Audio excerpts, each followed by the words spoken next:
Hai, Assalamualaikum warahmatullahi wabarakatuh dan juga salam sejahtera. Apa khabar anda semua tuan-tuan dan puan-puan? Selamat datang ke KL Baca dan anda sedang bersama-sama dengan saya Hafiz Latif atau Bampis dalam Sembang Pis X KL Baca sempena Kuala Lumpur Ibu Kota Suku Dunia ke-2020. Dia ada bertindih kat situ, tak apa puan. Tak ada masalah. Okay. Jadi anda semua tuan-tuan dan puan, yang datang ke siaran langsung pada malam ini, saya nak ucapkan selamat datang. Terima kasih kerana anda sudah sudi bersama-sama dengan kami pada malam ini. Dan seperti yang saya maklumkan tadi, saya Hafiz Latif atau Bampis dan kita bersama-sama dengan Puan Khairul Aniza Khairuddin untuk Sembang Pis XKL Baca yang seterusnya, dan kita akan membawakan topik berkenaan dengan Mutiara Kasih Sri Kandi Rao. Dan kita bersama-sama dengan Puan Khairul Aniza pada malam ini untuk tempoh lebih kurang 1 jam. Kita akan cuba menelusuri perbincangan tentang masyarakat Rao, apakah yang ada dalam buku yang ditulis oleh Puan Khairul Aniza, dan juga mungkin ada tuan-tuan dan puan sendiri yang berkumpul pada malam ini yang ada pertanyaan, yang ada perkongsian mahu dikongsikan dengan kami juga, boleh sila tinggalkan di ruang komen dan kita akan sama-sama membincangkan pasal berkenaan dengan topik Mutiara Kasih Sri Kandi Rao. Baik, saya raikan tetamu kita pada malam ini, Puan Khairul Aniza. Semoga baik-baik saja. Apa khabar Puan? Alhamdulillah, syukur. Encik Hafiz macam mana? Alhamdulillah sihat. Saya terkejut ni sebab malam-malam ni dalam pukul 9 pun Puan Khairul Aniza tetap bergaya. Maksud saya penampilannya tetap dijaga penampilannya, walaupun orang kata yalah malam pukul 9 malam dah hujung tahun, mungkin di rumah mungkin selalunya kita nak santai-santai saja, tapi aura tu tetap ada dengan warna birunya Puan. Dia warna biru ni warna pilihan, dia menaikkan aura. Itulah dia kan, menaikkan aura Puan. Baik, okey. Apa pun, kita akan membicarakan tentang Mutiara Kasih Sri Kandi Rao. InsyaAllah kalau tak ada apa-apa nanti sepanjang 1 jam ni kita akan cuba telusuri perbincangan ni. Mungkin di peringkat awal ni Puan Khairul Aniza kan, mungkin boleh kongsikan dengan audiens kita di KL Baca pada malam ni pengenalan ringkas tentang diri Puan sendiri sebagai seorang pendidik. Saya difahamkan Puan sebagai seorang pendidik, jadi mungkin pengalaman ringkas menjadi seorang pendidik ni kan, dan apakah yang boleh Puan orang kata apa kongsikan dengan kita pada malam ni sebagai seorang pendidik yang juga merupakan seorang penulis. Jadi apakah peranan utama seorang pendidik yang juga seorang penulis ni di peringkat awal pengenalan diri dahulu. Penulis dan juga pendidik dalam masa sama penulis. Soalan. Alright. Assalamualaikum warahmatullahi wabarakatuh. Saya terlebih dulu nak ucapkan terima kasih pada Tuan Hafiz kerana sudi berjemput saya dalam Sembang Pis ni. Okey, sebut tentang pendidik. Saya percaya pada bila kita mendidik ni, bukan setakat kita sampaikan ilmu ikut sukatan pelajaran semata-mata. Okay. Dalam kita menyampaikan ilmu akademik, dalam masa yang sama kita juga menyampaikan sebenarnya pengalaman-pengalaman dan ilmu tentang kehidupan. Okay.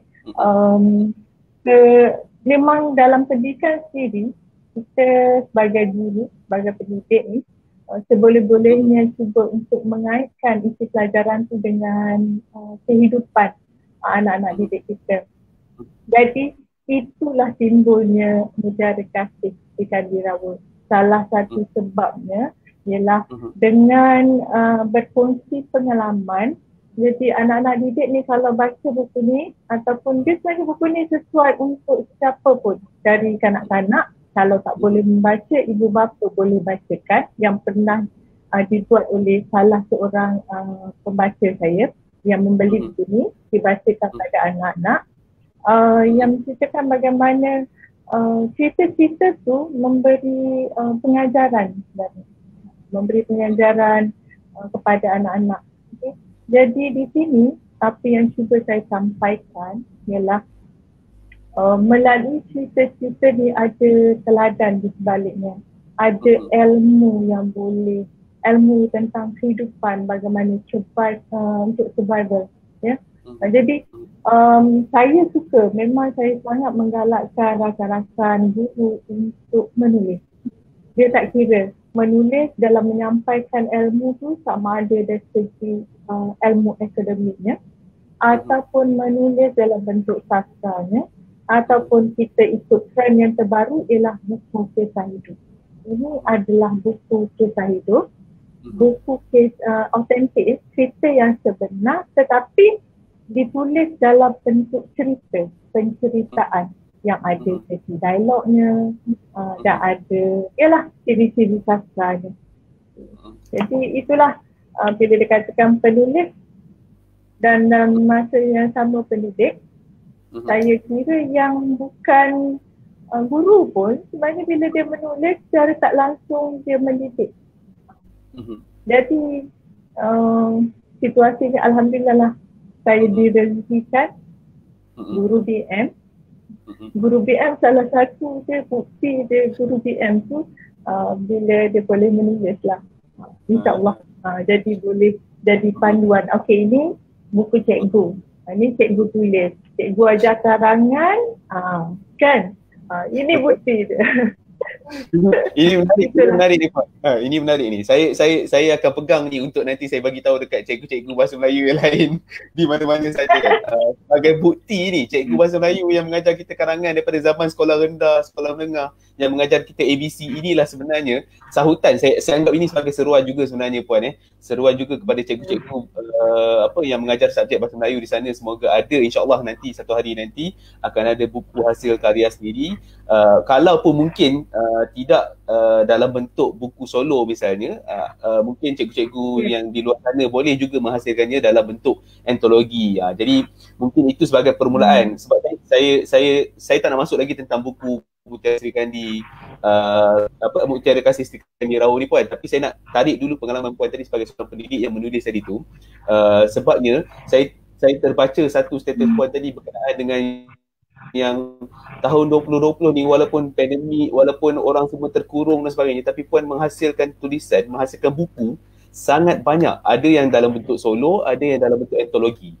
Jadi apabila Puan mengatakan tentang cikgu mengajar subjek bahasa Melayu harus menulis, dan itulah bukti dia sebagai seorang penulis, sebagai seorang pendidik bahasa Melayu, kalau mungkin Puan boleh kongsi sikit berapa buah buku yang terhasil tahun ni dalam bentuk solo dan juga antologi. Ini bukti, bukan lagi bukti satu buku ni Puan. Bukti berpuluh buku. Saya difahamkan berpuluh buku. Okey, sebenarnya tak adalah sampai berpuluh tu campur dengan tahun lain. Tapi tahun saya direzekikan ada 11 buku. InsyaAllah sebenarnya pada saya ada 10. Satu lagi on the way. Okay. Kadar kongsikan yang ini yang kita tahu, buku kisah hidup saya yang pertama, itu solo. Kemudian dari segi akademik tu, okay, yang ini saya sebenarnya adalah pengamal teknik Nabi, juga jurulatih teknik Nabi, itu teknik mendorong pelajar. Okay. Jadi saya ada buku, yang ini untuk tahun ini ada buku mendorong, mudahnya mendorong anak dengan teknik Nabi. Okay, membetulkan kesalahan.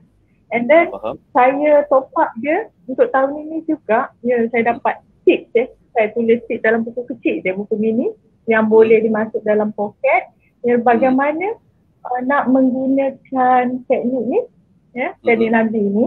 Dia ada tips-tips dia. So ada 20 tips dalam buku kecil ni. Okay, yang ini solo. Dan yang itu 3 ni untuk tahun ini. Alhamdulillah yang dapat 3. Kemudian saya terlibat dengan penulisan guru. Sekarang ni berkat saya kira usaha daripada Puan Sidia mengumpulkan kami, begitu juga dengan Lin. Kami panggil Lin je lah kan. Beliau yang banyak mengumpul lah guru-guru untuk menulis. Kalau Puan Sri lah membimbing kami. Sebenarnya ada dalam satu set ni ada 5 buku. Ada 5 buku cerita tentang guru. Tapi saya alhamdulillah saya dapat kongsikan 4. Dalam setiap buku ni ada cerita saya. Nasib baik tak tahu semua. Kalau tak 5 buku ada. Dia bukan sebab apa, bukan tamak tau. Sebenarnya saya terlibat dua. Dua. Tapi di saat biasalah cabaran dan dugaan dalam menulis ni bukan semua yang kadang-kadang tu ada halangan. Jadi bila ada halangan, ada yang menarik diri di saat akhir. Jadi kita ni bermain dengan, sebenarnya bukan main lah, kita ni dia melibatkan ramai orang. Jadi bila melibatkan misalnya antologi macam ni, dia melibatkan ramai orang, melibatkan time frame, masa. Jadi kan apabila seorang tu tarik diri, dia macam jadi stuck bang. Jadi terhalang.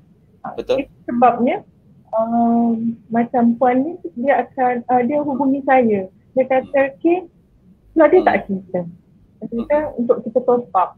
So saya bila saya melihat sini, kebetulan saya memang suka bercerita. Saya memang menulis blog, saya memang berkongsi cerita di Facebook tentang anak didik. Jadi koleksi cerita tu alhamdulillah banyak lah. Jadi saya tanya dulu, okay, tema apa? Tema apa yang ada, saya cuba sesuaikan dengan cerita. Alhamdulillah dipilih. Jadi itu yang jadi dapat 4 tu. Okey. Ini cerita tentang guru. Saya suka ya bila ramai yang terlibat. Okey. Kemudian saya yang terbaru. Ini panas lagi ni. Okey, yang ini adalah panas sampai sini. Bahang aja ya. Antologi puisi guru. Ini adalah yang ini MDKM. Okey. Yang mana kan tema Hari Guru waktu COVID-19 ni. Yang ini kami hasilkan, yang mana dalam ni tema dia berguru demi ilmu, bina generasi baru. Saya pun alhamdulillahnya diberi peluang. Saya sebenarnya ikutkan taklah berapa pakar tulis puisi, tapi bila diberi peluang kita belajar kan. Dulu dekat you dah belajar. Betul. Jadi inilah kenapa tidak? Dulu tak ada. Yes. Lepas tu bila saya tulis ni, khas untuk ni, saya teringat pada seorang guru muda yang tinggal di, kalau tak silap saya, pedalaman Sabah ke atau Sarawak. Dia mengajar anak-anak pedalaman. Okay. Dan waktu tu, waktu COVID lah, waktu COVID saya menuntut ilmu daripada beliau dalam Google Meet ramai cikgu di situ tentang bagaimana beliau mengajar anak-anak didik tanpa gunanya yang kan kita sibuk dengan internet dan sebagainya, tapi dia masih lagi mengajar abad ke-21 tanpa internet. Bagaimana tu? Tapi bila dia buat, kami lihat, saya amat kagum. Waktu itulah, waktu ni saya memang menceritakan tentang beliau. Bagaimana beliau dapat menjadikan anak didik tak boleh keluar, tak kenal, kalau tak silap saya tak tahu macam mana mesin bahasa tu berfungsi. Mesin yang apa, minuman tu pun tak tahu. Jadi kan anak didik tak boleh keluar, dia membawa anak di luar tu, dunia luar kepada anak didik. Yang itu saya suka. So saya kongsikan di sini. Kemudian yang ini sebelum tu saya dapat yang ini. Yang ini adalah cerita anekdot tebal ni. Daripada 8 conference kan. Yang ini saya bila tengok ada peluang tu, saya ambil. Saya tengok okey lah, kalau setakat berapa? 700 patah perkataan, right. Itu alhamdulillah sekejap lah. Saya pegang perkataan tu, kalau setakat tu. Sebab dia bukan apa tau, nak menulis tu, nak memulakan tulisan tu mungkin berat. Dia kan. Tapi bila dah menulis, dia susah nak stop. Jadi bila dia minta supaya hadkan 500 patah perkataan, jadi macam apa lagi nak buang ni, rasa banyak lagi, rasa sayang nak buang kan. Okay. Yang itu dan dilema kita selalunya bila menulis. Yes. Lepas tu saya pun tak pasti. Yang ini pun satu lagi. Saya suka terlibat dengan satu lagi syarikat Nuha Resources kan. Alright, Encik Nasir. Okay. Encik Nasir ni, saya kenal Encik Nasir ni dengan Nuha Kreatif ni disebab oleh Puan Sridah. Masa memula saya menulis dalam BKS Solo tu. Di situ saya diperkenalkan dan beliau lah membantu kami. Kami ada 20 orang dalam BKS Solo. Di dalam menulis kisah hidup tentang diri sendiri ataupun keluarga lah. Di situ, jadi selepas itu saya terlibat untuk apa lagi yang lebih membahagiakan dan yang dalam proses tu puisi tentang Rasulullah. Iaitu kami baru lagi lah tarikh tutupnya, last minute juga hantar. Jadi tengoklah rezeki dia bagaimana, ada rezeki insyaAllah. Itulah tu buku untuk tahun ini.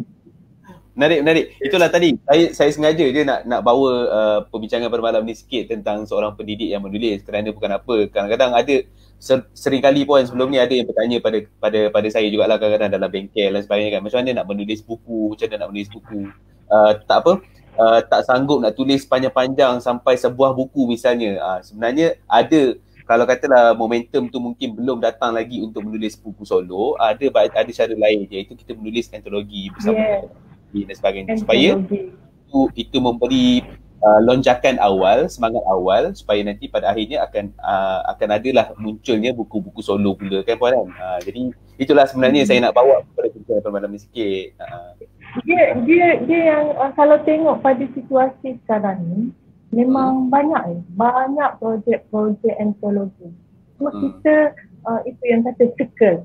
Kita berada di circle yang betul. Misalnya saya ni berada dalam kumpulan pengkarya guru yang di bawah Puan Sridia pula kami dikenali sebagai karyawan guru. Jadi di situ apa sahaja peluang penulisan, ada projek penulisan akan disebarkan. Jadi sanggup tak sanggup je kan. Yeah. Dan memang kadang tu saya tak terebutlah semua. Saya pun kenapa nak rebut semua. Kita kongsi-kongsi lah. Sebab dari segi masa pun dugaan juga lah. Alhamdulillah lah kalau kata 10 tu pada saya pun tak sangka. Baik, Alhamdulillah. Itulah sedikit tadi Puan Karaniza dan juga audiens kita pada malam ni yang berada di Kuala Lumpur, Ibu Kota Buku Dunia. Maafkan saya, di KL Baca. Sebenarnya Kuala Lumpur, Ibu Kota Buku Dunia. Terima kasih sudah bersama dengan kita untuk bersama-sama dengan Puan Karaniza ni pada malam ni. Sebenarnya topik kita perbincangan pada malam ni adalah tentang Mutiara Kasih Sri Kandi Rao. Ini sebuah buku yang dihasilkan oleh Puan Karaniza sendiri juga. Tetapi sengaja saya ingatkan pada awal ni tadi juga perbincangan berkenaan dengan penulis dan pendidik ini kerana ia memberi nilai tambah kepada kita semua pada malam ni, insyaAllah. Baik, okey. Puan, kita boleh teruskan dengan perbincangan tentang buku Mutiara Kasih Sri Kandi Rao lah. Mungkin di peringkat awal pengenalan dahulu, Puan Karaniza boleh kongsikan dengan kita sebelum nanti kita akan raikan juga tetamu-tetamu yang ada pada malam ni di ruang komen. Terima kasih kerana sudah bersama dengan kami. Mungkin Puan K boleh kongsi dengan kita. Saya sebut Puan K lah sebab tadi saya nampak nama Puan K kan. Karaniza panjang sangat. Apa saya panggil Puan K boleh? Okay. Memang biasanya saya memang dikenali dengan panggilan Puan K. Oh ya ke? Ke ada yang panggil Ibu K juga? Memang saya kalau dari Facebook di sekolah pun memang panggil Puan K lah. Oh ya ke? Memang itulah panggilan nama. Sebab mudah kan? Pendek je. Nama panjang sangat. Alright. Saya teruskan Puan K. Okey, mungkin pengenalan Puan tentang buku Mutiara Kasih Sri Kandi Rao. Apa sebenarnya yang menjadi pencetus inspirasi Puan K menghasilkan buku ini? Sebelum kita nak menyelam lebih dalam tentang buku ni, tapi awalnya macam mana buku ni boleh terhasil, kenapa ia dihasilkan, apakah yang mencetus inspirasi untuk menghasilkan buku Mutiara Kasih Sri Kandi Rao ni? Silakan Puan. Okey. Sebenarnya mula-mulanya saya nak menulis tentang kisah saya sebagai anak rawa. Rawa kadang-kadang dia panggil kan tulisan biasanya rawa, R-A-W-A. Tapi juga sebenarnya bermaksud rawa. Kalau dari segi bahasanya dia sebut bukan. Kami dalam bahasa rawa ni dia sebut rawa.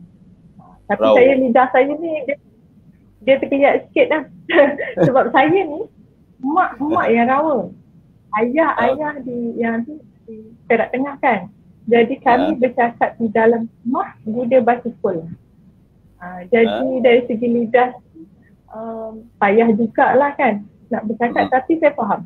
Saya faham dari segi bahasa dia, sebabnya mak saya kalau dia marah keluarlah bahasa rawa. Itu dia. Okey. Memang kalau marah bahasa lain kan? Dia memang tak boleh. Dia memang bahasa asal dia lagi lancar kan. Okey. Saya nak nulis kisah saya. Yang mana kisah waktu kecil ni, saya memang daripada keluarga susah. Mungkin saya melihat kesusahan ibu saya yang membesarkan 7 orang anak. Dan saya adalah anak yang kedua. Jadi di situ sebenarnya saya ikutkan keinginan asal. Saya nak, biarlah adik-beradik saya tahu. Kan kadang tu adik yang kecil-kecil ni bila dia dah besar tu dia tak rasa tahu kesusahan tu. Mungkin yang ujung-ujung tu lah. Nombor 5, nombor 6, nombor 7 tu kan. Okay? Jadi di situ ada yang mungkin mak tak cerita, saya tak cerita. Jadi saya rasa why not saya nak kongsikan dengan adik-beradik, dengan anak-anak saudara saya, kemudian dengan orang lain, okay? Supaya menjadi pengganjaran. Bagaimana anak macam saya lah, anak orang miskin yang memang orang kata dalam buku ni saya ada cerita bagaimana saya pernah makan nasi berkuahkan air masak. Itu saja kan. Jadi di situ mungkin ada kisah dia nak menunjukkan betapa beruntungnya anak-anak sekarang. Betapa beruntungnya anak-anak sekarang ni yang boleh belajar. Mungkin ada yang sampai ada bilik sendiri, dia ada komputer, ada tempat kereta. Sedangkan saya dulu belajar menerap di lantai dan bercahayakan lampu pelita. Okay. Jadi saya memang dah lama saya teringin nak tulis, tetapi rezeki saya kat lain sebenarnya. Saya mula-mula, saya tak ingat tahun bila, saya kelas penulisan pertama saya ialah di IKIM. IKIM kan yang mengajukan kelas penulisan, dan guru penulisan pertama saya ialah Dr. Jeneri Amir, pensyarah Mimpi Sarawak. So saya terus pergi kepada penulisan artikel, penulisan cerpen di majalah, tapi lebih kepada pendidikan. Okay? Selepas itu masih lagi terpendam ni. Berapa tahun, tiba sampai satu tingkat, tiba-tiba saya nampak lalu di Facebook. Di Facebook tu, Puan Sidi mengumumkan dia nak bimbing. Beliau nak bimbing penulisan buku kisah hidup solo yang pertama. Kan? Nak kumpulkan beberapa penulis, nak bimbing dari awal hingga terbitnya buku. Saya fikir satu je. Sebab sebelum ni, saya rasa kononlah perasan boleh menulis ni. Perasan boleh menulis, boleh buat sebab saya buku yang ini saya terbitkan sendiri. Kan? Okey, yang ini saya terbitkan sendiri. Jadi tahulah sedikit kan. Cumanya satu masalah yang paling utama ialah nak merealisasikan impian tu, dia banyak sangat dugaan dan halangan. Yang itu kadang-kadang kita kalau sorang-sorang kan mungkin gagal. Jadi bila tuan tu ada, saya fikir satu je. Saya nampak Puan C, saya yakin Puan C boleh membuatkan saya menulis sampai jadi. Sampai terhasil. Jadi saya masuk saya masuk dalam kumpulan tersebut yang saya kira lebih daripada 20 orang. Cuma waktu itu yang betul-betul orang kata berjaya mengatasi banyak halangan. Sebenarnya menulis ni dia penuh dengan air mata. Sama ya. Jadi yang terhasil tu dalam grup kami ada 20 orang yang menghasilkan buku kisah hidup di bawah bimbingan Puan Sylvia. Ya. Tahun ini diterbitkan yang kami dapat pegang lah dalam waktu COVID ni. Kami dapat pegang. Pelancaran dia terpaksa ditunda. Dia kata ditundakan dah setahun kena tunda. Terpaksa ditunda disebabkan oleh COVID-19 lah. Jadi itulah permulaan dia. Bagaimana saya dengan Allah datangkan peluang dan saya kira satu yang ini ada satu lagi yang menyebabkan saya teruskan juga niat untuk menulis walaupun sebenarnya dah siap. Dia dah siap. Tapi saya beritahu pada Puan Sri, saya rasa macam saya tak nak hantar. Walaupun dah dibimbing kan, saya tak nak hantar cetak ni. Saya rasa macam tak bagus je. Dia ada rasa tu. Rasa macam, ya ada ke orang nak baca cerita ni? Lepas tu ada ke? Nanti kan orang kutuk aku lah. Dia macam-macam tau. Untuk tak menjadi tu, macam-macam. Jadi Puan Sri kata, fikir baik-baik. Dan fikir dulu, tak apa. Kalau rasa tak nak hantar dulu, rasa tak puas hati tahun depan. Tapi yang membuat saya hantar juga sebab waktu tu mak saya jatuh sakit. Mak saya jatuh sakit dan cerita ni sebenarnya daripada aku anak rawa, tajuk awal-awal tu saya dah ubah. Saya kata dia bukan cerita tentang saya lagi. Saya nak cerita tentang ibu saya. Saya melihat, saya anak kedua. Jadi saya melihat bagaimana perjalanannya penderitaan mak saya, bagaimana mak saya, dia tak tunjuk yang dia susah. Tak tunjuk tetapi waktu tu saya dalam 7-8 tahun lah macam tu. Saya nampak mak saya mengalir air mata atas sesuatu kisah. Dalam ni boleh tahu. Saya ceritakan di sini. Yang mana kan waktu tu saya dengan mak saja waktu malam di bawah sinaran lampu. Okay. Saya ceritakan di sini. Apabila kami mendapat satu cerita yang amat mengejutkan di situ. Jadi kan saya kira why not? Saya ubah. Saya terus fokus pada mak sebab waktu tu mak pun masuk keluar hospital.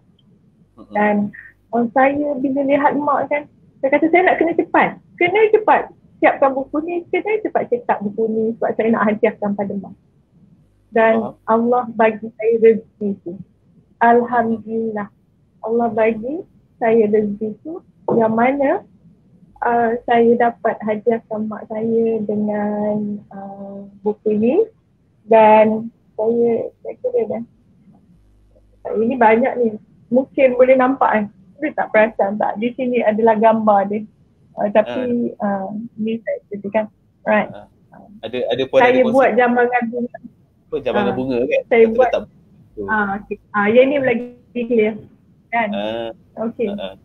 Saya letakkan jambangan bunga. Saya bagi hadiah pada mak saya. Tu dia. Boleh nampak. Boleh nampak tak? Ke kanan sikit pun. Nampak tak? Baru nampak. Alhamdulillah. Nampak. Alright. Jambangan bunga, buku. Buku saya hadiahkan pada mak saya. Mula-mula mak saya terkejut sebab saya bawa begini jambangan bunga tu. Saya kata, ini bukan hari jadi mak. Saya nampak ada jambangan bunga kan. Kemudian saya tunjukkan pada mak dan tanpa kata tau. Tanpa dapat kata apa. Dia macam, mak, ini hadiah untuk mak. Mak saya tengok. Kemudian dia dakap saya. Yang itu orang kata, tak kata apa tapi dia macam teruslah jadi sebab. Itu adalah momen yang terindah pada saya. Itu adalah detik bersejarah yang saya kira berbaloi. Berbaloi saya luangkan masa, berbaloi saya keluarkan wang. Sebab ini adalah terbitan sebenarnya kalau ikutkan dengan bantuan Puan Sylvia dengan Nuha Resources, tapi kos dia ditanggung oleh penulis sendiri. Saya menanggung kos tu sendiri. Tapi Tapi saya kira dia nilai tak boleh lah, duit boleh dicari, mak tak. Betul. Dan ini kuasa kata-kata yang menjalin kasih sayang antara seorang anak dengan seorang mak. Ini satu kuasa kata-kata yang luar biasa sebenarnya kita dapat belajar pada malam ni. Menjalin kasih sayang antara seorang anak dengan seorang mak.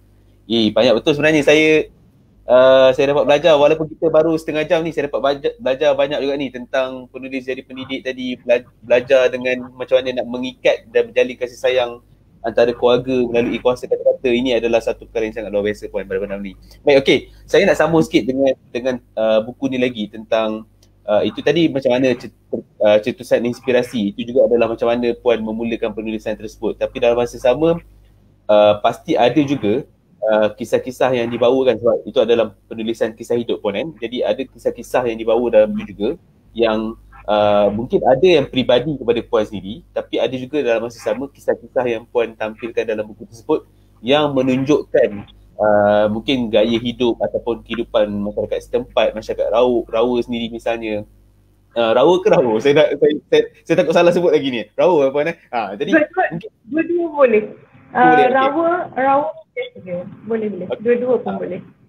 Jadi mungkin ada yang kisah peribadi, tapi ada juga yang mungkin Puan mencatatkan juga kisah-kisah berkenaan dengan masyarakat Rawa sendiri kan. Mungkin kalau Puan boleh kongsi dengan kita pada malam ni tentang gaya hidup ataupun kehidupan masyarakat Rawa sendiri yang mungkin pada pandangan Puan agak unik dan lain berbanding dengan masyarakat lain yang biasa kita tahulah di Malaysia ni. Mungkin Puan boleh kongsikan kita pada malam ni. Alright, Rawa, okey, etnik kaum Rawa ni, kalau di tempat asal saya itu di Kopeng, saya tinggal di Ipoh. Ipoh, tapi tempat tak jauh lah pun kan, dalam setengah jam. Okey, di Kopeng. Okey. Saya sukalah, dalam ini saya diceritakan itu bagaimana mak saya ni, walaupun kami ni susah, tapi mak dia berpegang pada tradisi. Satu yang paling utama ialah bila tiba hari raya, mesti masak kelamai. Kelamai ialah kuih tradisional masyarakat Rawa kan. Dan kelamai ni bukannya senang nak masak ni. Saya kalau tak silap saya tahun ini TV3 ada buat rakaman tentang bagaimana kelamai itu dimasak. Dan bila kawan-kawan saya yang membaca buku ni, dalam buku ni hanya ada gambar. Jadi bila dia baca, kemudian dia tengok pula TV3 tu, dia kata, oh susah ya nak buat tu. Memang susah. Okay? Dia daripada, saya ceritakan proses sebab mak saya memang masak. Memang dia proses dari awal lah. Proses bagaimana mencari buluh dulu. Nak cari buluh satu hal. Kemudian dia gaji buluh tu sebab dia ikut ruas dia kan. Untuk masak kelamai dia bukan macam lemang. Lemang dia terus tanpa buang kulit. Tapi kelamai ni buluh dia tebal. Jadi perlu dibuang kulit. Dan ambil pula buluh yang tua. Dia tak boleh buluh yang muda. So bila dah dia buang kulit, dicuci pula, dibersihkan bahagian dalam. Kemudian pula perlu ada kayu api. Kayu api ni waktu tu nak mencari kayu api kena pergi ke kebun getah yang agak jauh dengan hanya berjalan kaki dan berbasikal. Jadi kami anak beranak pergi kat kebun getah mencari pokok yang dah mati. Pokok yang baru mati tu dia kena jemur lah, itu susah lagi. Jadi saya pun dengan abang saya waktu tu kami belajarlah menggergaji. So saya ni boleh gaji apa yang 2 orang boleh, yang 1 orang tu pun boleh. Jadi selepas itu kami akan bawa macam saya bawa yang kecil lah. Mungkinlah waktu sudahan kecil lah kan. Saya bawa, tapi ada juga cerita yang macam mana saya waktu bawa tu lalu di anak sungai. Tiba terpijak, dia termasuk dalam air, sekali terjatuh dalam air, tapi ialah air tu cetek kan. Itulah antara pengalaman tu. kena gelak dengan adik-beradik lain lah. Kan, tengah bawa berat-berat ni, kita rasa berat lah waktu tu kan. Lepas tu kaki termasuk terus masuk dalam berenang habis basah kan. Yang So tu. kayu api yang nak digunakan tu pun basah jugalah sudah ni. Yes, dan kayu api ni dia tak boleh dipotong pendek-pendek tau. Kalau untuk masak selamai dia perlu panjang dan besar ya, supaya api dia cukup marak. Tapi dalam masa yang sama, rumah saya menggunakan kayu api. Jadi ada juga yang dipotong-potong kan, kalau ada dalam cerita selalu orang kapak kayu terbelah kan. Okay. Saya dulu pun belajar, saya gunakan kapak, belajar untuk membelah kayu. Pandai lah juga, tak tahulah skill tu ada ke tak sekarang. Tapi waktu tu, jadi cara nak susun, nak bagi cepat kering pun ada teknik dia. Betul. Di situ ialah kemahiran hidup lah yang ibu saya ajar. Jadi selepas itu cara nak menyediakan bahan pun ambil masa. Yang mana saya ceritakan basic lah. Dalam sini memang saya ceritakan dia perlukan beras pulut. Beras pulut tu kena rendam dulu. Lepas rendam nak kena jemur dulu bagi kering. Selepas itu kena menumbuk. Kami panggil menumbuk lah. Kena tumbuk bagi halus. Kan? Dia kalau sampai sekarang ni guna blender tak sedap. Dia tak boleh guna blender. Lain jadi dia buat. Lain jadi dia. Sebab dia ada tapis nipis, ada tapis kasar. Jadi saya waktu tu, saya, emak, abang, kami ni menumbuk secara bergilir tau. Yang 2 orang kan. Macam tu. Kata kan, okey, yang style macam tu lah belajar. Okay. Penat tu. Tapi kan nak buat waktu kecil dulu, seronok. Menumbuk tu walaupun penat tapi seronok apa? Rasa macam mainan tau. Supaya kita tak belaga. Kita kan menumpuk tu tak belaga kan. Jadi di situ saya waktu kecil tu tak rasa susah tau sebenarnya. Walaupun ialah dengan miskinnya dalam keadaan yang ni, tapi saya gembira. Saya memang mestilah sebab mak saya ada, mak saya ni dia jaga kalau di rumah tu makan berapa kali semua mak masak. Dia ikutkan sarapan dia tengah hari, petang mak saya cukup suka buat kuih, petang dan malam, 4 lah. Kalau kita kat hotel 6 kan, kalau pergi khusus 6, tapi mak saya bagi 4. Cuma ada masa tu biasalah sampai peringkat kita ialah waktu tak ada lah. Betul. Waktu ada saya masukkan di sini ubi kayu rebus. Ubi kayu rebus dengan sambal belacan. Yang itu cukup menyediakan. Kan? Malam-malam macam ni dekat pukul 10 malam ni puan sebut pasal ubi kayu cicar dengan gula pun saya dah jadi dah kan. Ini kan sambal belacan. Lepas tu dia minum dengan kopi kan. Minum kopi obat tu lagi kan. Kan. Dapat pula waktu hujan. Saya sejuk aircon je lah ni kan. Dia bukan sejuk hujan. Tapi bila puan cakap pasal pengalaman membuat kelamai tadi tu, saya teringat sebenarnya seingat saya lah pernah ada satu ketika dahulu di Majalah 3 tak silap saya membuat liputan berkenaan dengan masyarakat Rawa di Gopeng juga kalau tak salah saya lah, berkenaan dengan kelamai dan juga masyarakat Rawa sendiri dalam Majalah 3. Mungkin kalau ada nanti mungkin kita boleh tonton semula di hari-hari yang akan datang. Tapi teringatlah betapa pengalaman itu sebenarnya sangat mahal, dan ini juga seperti apa yang saya selalu dipesan oleh Tuan Zamri Muhammad Ziri misalnya kan, apabila puan macam Puan Ki lah misalnya, bila menulis kisah hidup dan sebagainya dan mencatatkan masyarakat Rawa sendiri, ini adalah sebenarnya seperti apa yang kalau Tuan Zamri biasa pesan kepada saya jugalah dan juga mungkin kepada orang lain di luar sana, iaitu membumikan kebijaksanaan tempatan.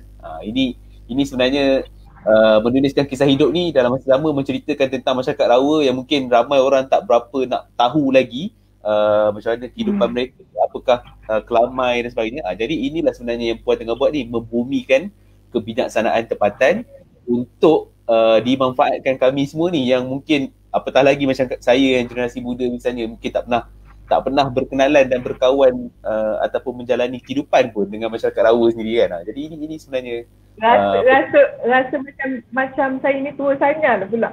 Generasi muda. Nak tunjuk apa tu?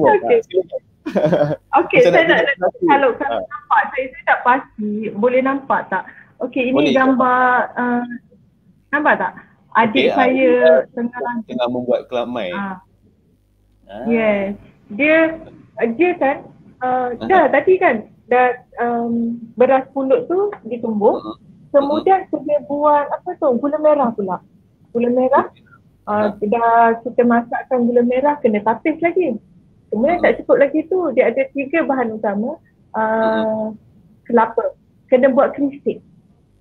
Kristik dalam jumlah yang banyak. Saya pun tak pasti ada berapa biji. 10 saya rasa. Kristik. Yang mana semua tu dicampur. Bila gula merah tu dah sejuk, dicampurkan 3 bahan tadi. Ya? Kemudian diperam. Baik. Peram selama 3 hari. Bayangkan proses tu saya dapat bayangkan sebenarnya Puan sangat lama berbanding dengan kalau saya dulu dengan Datuk Opah duduk buat lemang misalnya nak beraya kan. Kalau buat lemang tu saya rasa macam mungkin 2-3 jam pun tak buat kan. Tapi ni bila Puan cerita ni nampak proses sangat lama lah. Tapi kan Puan, okey, bila cakap pasal kelamai ataupun bila cakap pasal masyarakat Rawa sikit, mungkin kita boleh Puan boleh kongsi juga dengan kita, selain daripada di Kopeng misalnya, ada tak lagi masyarakat Rawa yang berada di tempat lain yang mungkin Puan K tahu juga yang boleh dikongsikan dengan kita, ataupun mungkin sebenarnya audiens pada malam ni ada juga yang masyarakat Rawa juga, bolehlah tinggalkan di orang komen kan, siapa-siapa Puan K dalam bahasa Rawa. Mana dah tahu kan ada audiens pada malam ni. Dia yang setahu saya di Kopeng, di Tanjung Malim ada. Dan kalau di negeri, di Kampar ada. Okey. Dalam Kopeng tu, sepanjang jalan ke Kampar tu, ramai orang Rawa. Di Kampar ada gitu. Di negeri lain, di Raub Bahang. Ada. Yes, di Raub Bahang. Tempat yang lain saya tak berapa pastilah. Cuma setahu saya memang ada satu saya tak pasti NGO ke, tapi memang ada usaha untuk mengumpulkan orang-orang Rawa. Okey. Dan saya dulu pernah ikutlah sekejap. Cuma saya tak pasti bagaimana yang terputus sikitlah hubungan tu. Cuma kumpulan ni yang pernah membuat lawatan ke Rawa di Palembang, di Sumatera, silakan pergi menjejak kaki dengan ahli keluarga di sana. Itu, yang itu ada. Saya cukup kagumlah dengan usaha tersebut, dan ada usaha untuk membukukan sejarah Susuk Galuh kaum Rawa. Yang kaum Rawa ni kalau ikutkan dia datang ke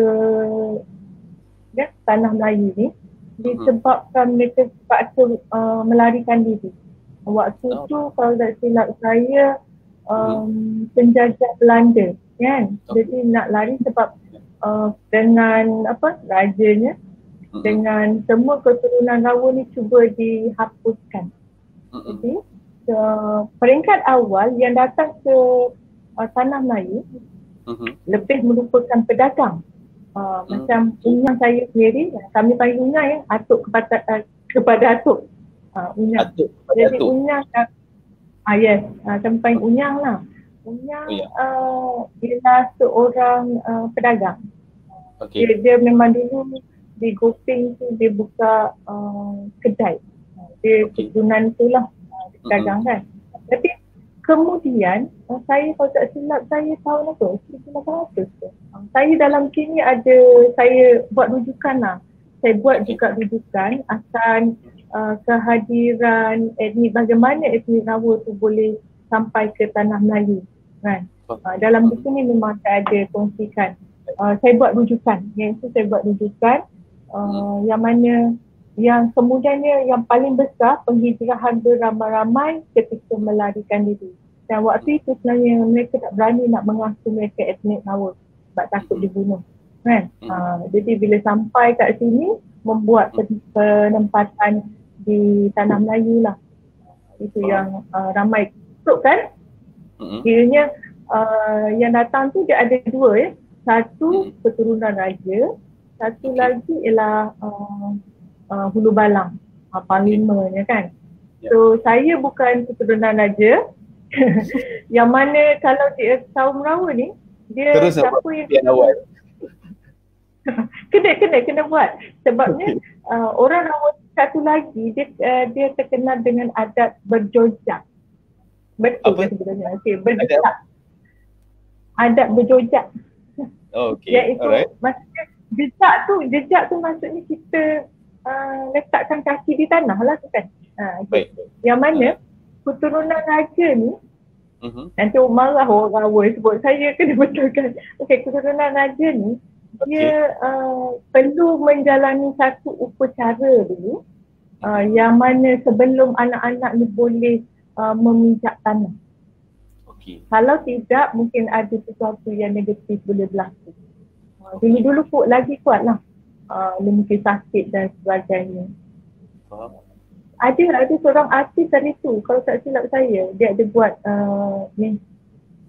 seduri berjejak tu. Jadi bila dia buat macam tu, itu kebenaran saya tak. Saya ni boleh je tidak kan. Saya ni dalam jadi maksudnya keturunan pahlawan lah tu kan. Pejuang. Itu yang saya namakan. Itu yang saya ambil nama ni Sri Kandi. Sebab kan Sri Kandi ni kan wanita yang berjuang kan. Tetapi kali ni bukannya berjuang mengangkat senjata, tak. Tapi berjuang dalam membesar dan menyara anak-anak. Bukan sedikit, 7 orang yang berderet-deret tu kan. Dalam suasana dengan kehidupan yang seberdaya. Tapi mak saya mampu lakukan. Itu yang saya namakan. Jadi tiba kata Sri Kandi Rawo. Rawo tu sebab dia saya memang suka ejaan ni. Dia lain yang berikut kan sebab sebutan tu. Sri Kandi Rawo. Mutiara kasih ni lebih kepada betapa pada saya nilainya kasih sayang ibu kepada anak-anak tu, sanggup susah payah, sanggup sembunyikan kesedihan. Ada waktu ketika yang mana ayah saya telah hilang ya. Waktu tu dia menjadi tentera dan kami dikabarkan ayah hilang kan. Jadi yang itu adalah situasi yang saya kira bukan salang-salang orang yang mampu nak hadapi semua tu kan. Jadi itulah.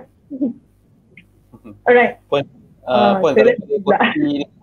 Puan kalau boleh kongsi dengan kami malam ni, kalau dalam kalangan masyarakat Rawa sekarang ni, puan generasi yang keberapa? Kalau yang setelah berpindah ke Malaysia, generasi yang keberapa puan? So kalau ikutkan tadi unyang saya memang dari sana. So unyang lepas tu atuk mak saya lah 4 kan. Generasi yang keempat. Atuk mak generasi yang keempat lah. Oh okey. Antara yang terawal juga lah. Antara terawal lah. Umur pun berapa kan. Tak apa, kita tak perlu bagi tahu umur kat sini. Tapi tak apa. Masalah. Okay. Baik, okey. Kita ada beberapa waktu lagi lah yang boleh kita luangkan dengan tuan-tuan perempuan pada malam ni. Tapi dalam masa sama saya rasa elok juga kalau kita dapat raikan teman-teman yang bersama dengan kita pada malam ni, Puan K. Jadi saya boleh tampilkan salah seorangnya iaitu Puan Junainah Abdul Jalil. Puan K Kamarudin yang selalu memberi inspirasi kepada guru-guru untuk turut menulis.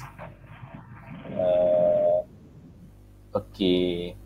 Ni rakan-rakan guru nampaknya banyak ni Puan K, insyaAllah. Puan Rohaid. Saya kat sini saya tak dapat lihat. Oh Tak ya. tahu dia tak muncul. Selalunya kalau semiak saya boleh nampak. Tapi tak tahu, saya tengok kat sini saya dah tak nampak lah. Tak apa. Tuan Tak Hafiz apa, nanti kena bacakan.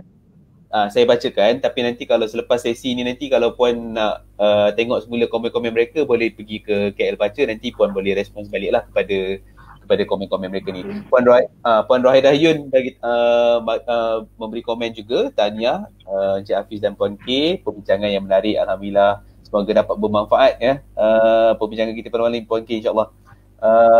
Puan Nazira juga menyapa salam kepada Puan K dan mengucapkan tahniah. Puan Nazira Muhammad Noor ada juga. Puan Azlina Awang, Ishak Syamsuddin. Ni tadi Puan K ada sebut tentang Kak Lin tadi ni. Ni Lin Rahman.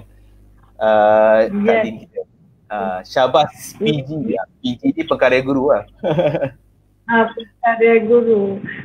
Lin, tanpa Lin macam kami akan kehilangan lah. Itu yang kami pegang lagi, Lin sampai sekarang. Lin harus dipegang sampai sekarang, Kak Lin. Kak Lin, Syabas PGK, cerita yang sangat menarik dan memberi inspirasi kepada rakan-rakan lain untuk menulis juga. InsyaAllah semoga nanti perkongsian yang Puan K bawakan pada malam ini akan dapat memberi dan mencetus inspirasi, memberi semangat kepada rakan-rakan para pendidik yang lain untuk menghasilkan karya mereka pula, sama ada dalam bentuk solo ataupun dalam bentuk antologi, insyaAllah. Dia sini Tuan Hafiz, dia mudah je sebenarnya. Dia kan jangan takut-takut. Macam kata Tuan Zamri kan, tulis. Dia tak tahu, kita cari tahu. Saya pernah dengar ada anak murid yang menceritakan pada saya, dia majikan dia kata satu je. Tak tahu, jangan cakap sebut tak tahu. Tak tahu, cari tahu. Jadi masuknya di situ kan, kalau tak tahu cara menulis, banyak sangat bengkel penulisan. Sekarang ni online kan? Betul. Nak budaya. Jadi betul. Kita berada dalam circle yang betul.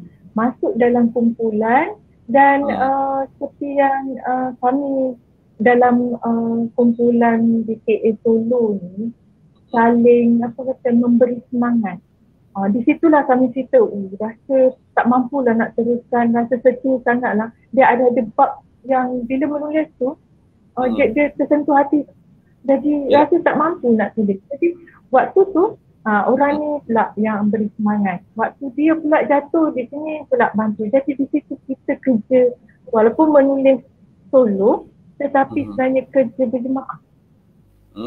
Itu yang kerja berjemaah yang mana kita perlu berada dalam dalam bulatan atau rangkaian yang saling sokong menyokong, saling memberi semangat. Itu penting, sangat penting dalam menulis ni.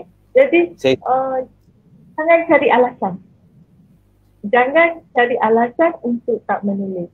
Tapi cari cara untuk jadikan apa yang kita nak sampaikan tu dalam bentuk tulisan. InsyaAllah, Allah akan bantu. InsyaAllah. Baik, okey. Di hujung sesi Puan K, tadi Puan K sempatlah belanja kita sikit kan tentang buku yang dinyatakan pada malam ni, iaitu Mutiara Kasih Sri Kandi Rawa kan.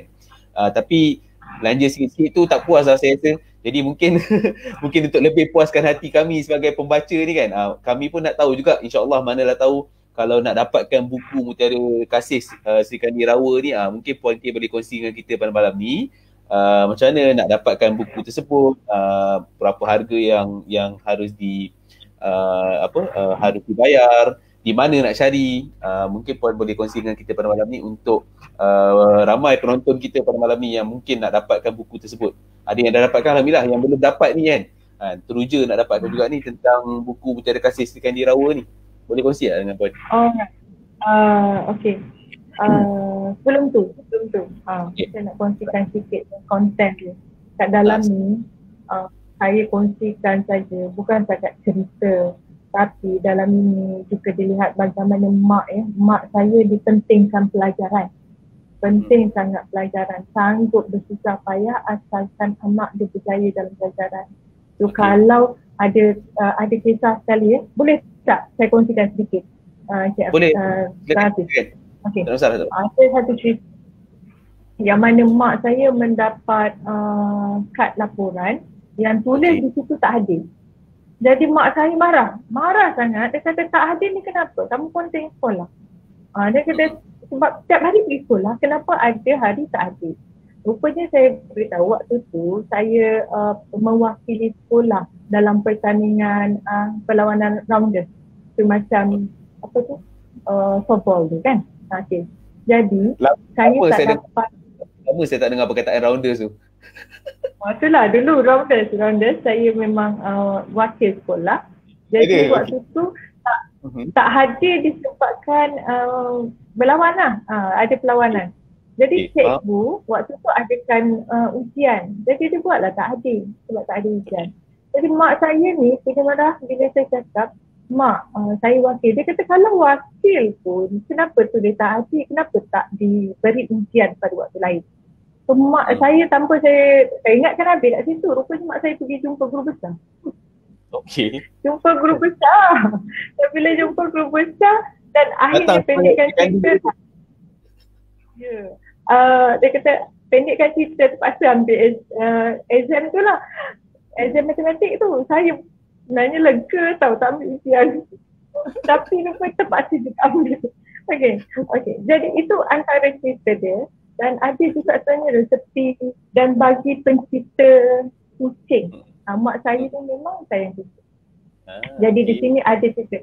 Saya melihat sendiri bagaimana kucing melahirkan anak. Jadi mak saya ada tips-tips yang mak saya beri, saya kongsikan di sini.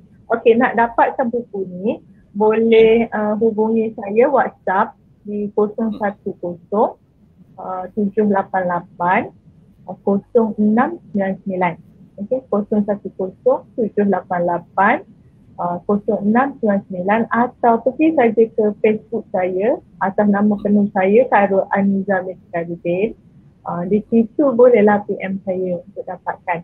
Dan istimewa ya, untuk hujung tahun esok dah last year tahun 2020 ni, saya nak hadiahkan bersama dengan buku 20 jurus kata dalam tindakan melentur tingkah laku murid. Yang ini sebenarnya tips ni boleh diaplikasikan juga untuk anak-anak.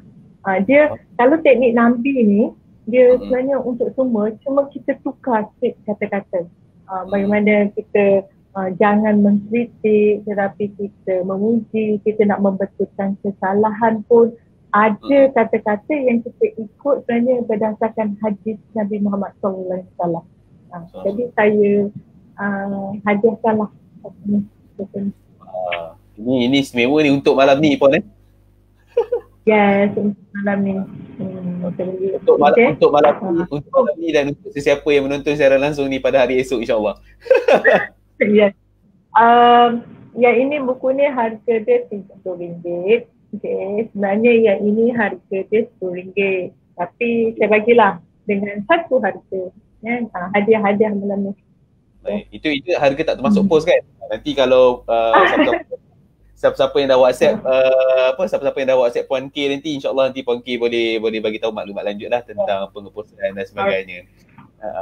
Tapi sangat menarik lah sebenarnya untuk pada malam ni Puan sebab saya sendiri sebenarnya banyak lagi tentang masyarakat Lawa ni yang saya kurang tahu kan.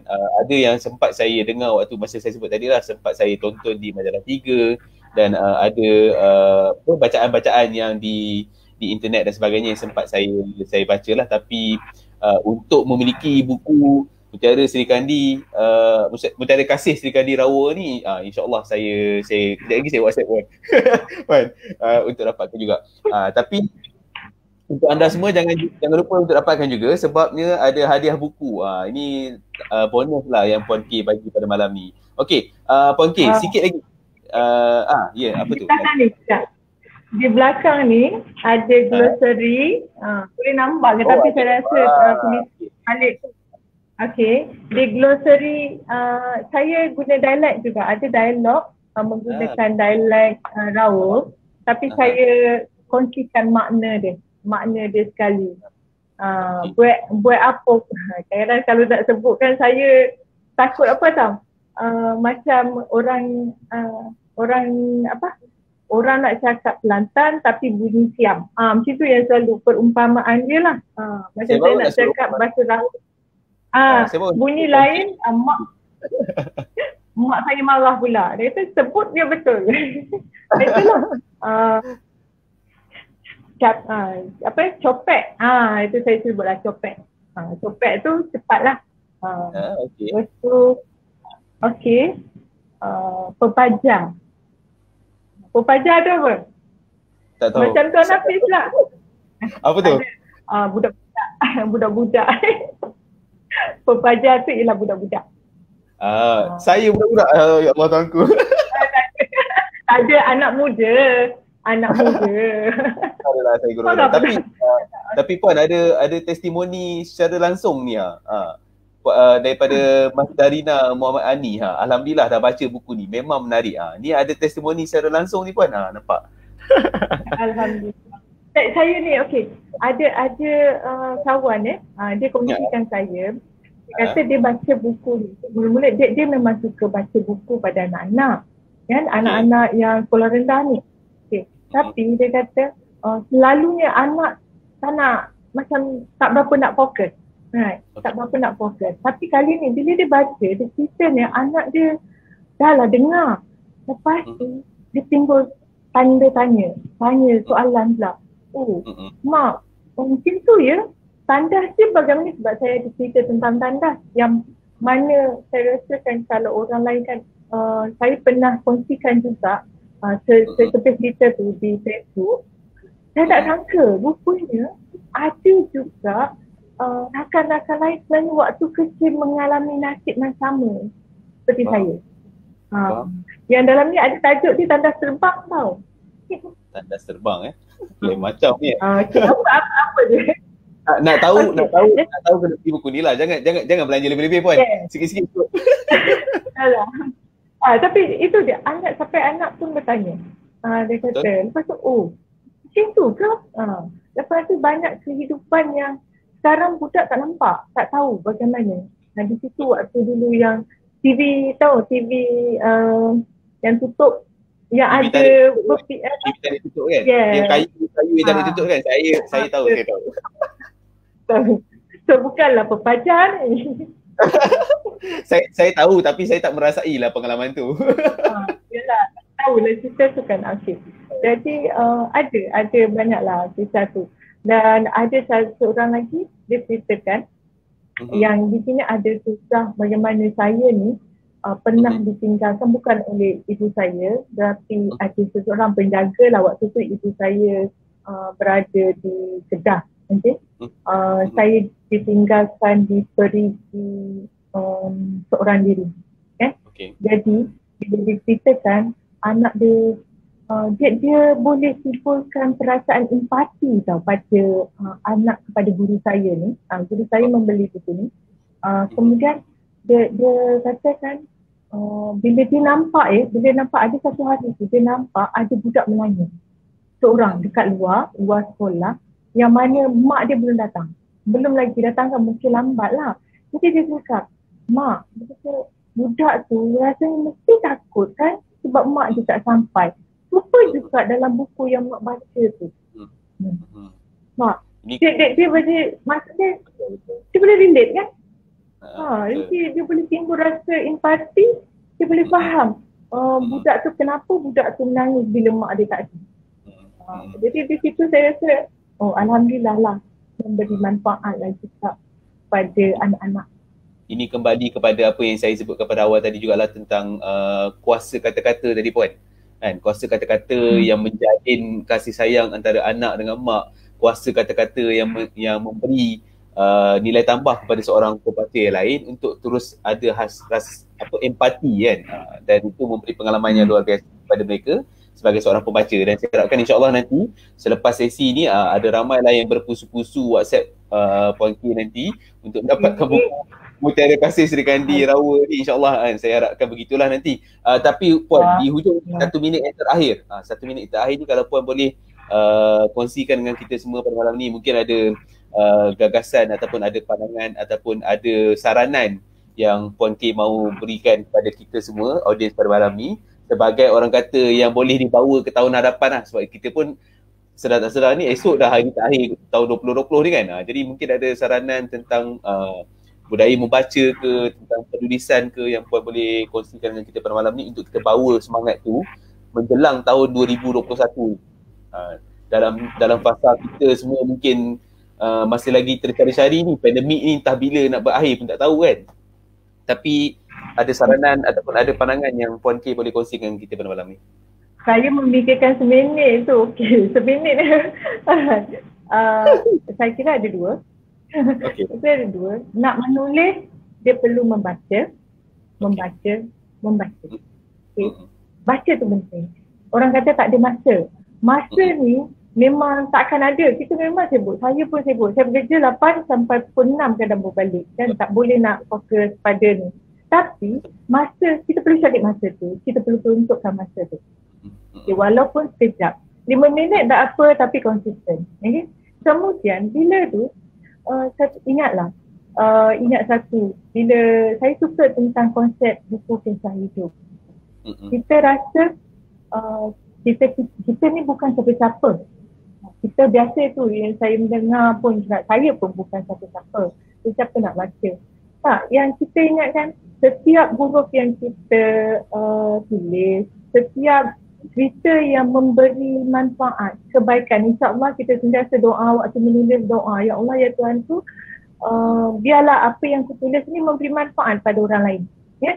Jadi dia membawa satu perkongsian. Saya rasa perkongsian pengalaman dan kita boleh selitkan.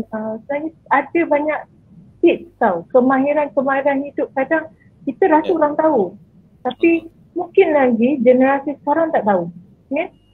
Di situ kita boleh kongsikan yang mana benda ni boleh mendatangkan saya anggap khazanah ilmu yang kita tinggalkan. Janganlah pula nanti kita aku rasa nak menulis sampai sekarang tak menulis lagi. Jadi jangan menyesal. Yang kata bila tiba kita dah tak mampu nak menulis, kita menyesal dulu patutnya aku menulis. Tak. Jadi catatlah walaupun macam Puan Sri kata, walaupun kita tak sebar untuk orang tapi cukup untuk anak-anak kita, keluarga kita. Ada benda kita tak cakap, tak dapat nak sampaikan dengan secara lisan. Jadi tulislah. Dengan menulis ni bukan saja mendatangkan sebagai bekalan saham akhirat kita, tapi juga menulis ini dapat menyampaikan suara hati kita, pandangan kita dan doanya memberi manfaat kepada orang lain. Itu yang paling penting. Baik, insyaAllah, amin. Amin. Baik, okey.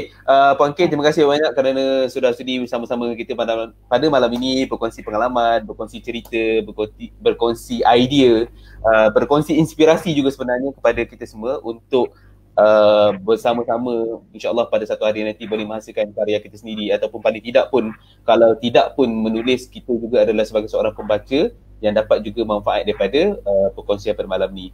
Apapun Puan K, terima kasih banyak kerana sekali lagi sudi bersama kita. Semoga tahun 2021 ni akan memberi lebih banyak berita-berita gembira kepada Puan K nanti, dengan mungkin buku-buku yang bakal lahir nanti insyaAllah.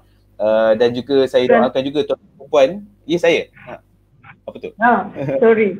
Tuan nanti doakan juga ya untuk tahun 2021 dan dalam proses nak menerbitkan buku anak-anak didik saya, juga guru-guru. Dengan guru-guru, insyaAllah Januari tolong aminkan saya dapat diterbitkan. Amin. InsyaAllah. Ini adalah satu projek yang sangat membanggakan juga untuk anak-anak murid, cikgu-cikgu. Ini adalah galakan yang saya kira amat penting juga untuk kita membumikan kebijaksanaan tempatan tadi. Dan apapun, saya doakan yang baik-baik saja untuk usaha yang akan dibawakan oleh Puan K dan juga teman-teman yang lain insyaAllah. Dan juga kepada anda semua tuan-tuan dan puan yang mana sedang menonton siaran langsung ini, saya ucapkan terima kasih juga kerana sudah sudi bersama dengan kami pada malam ni.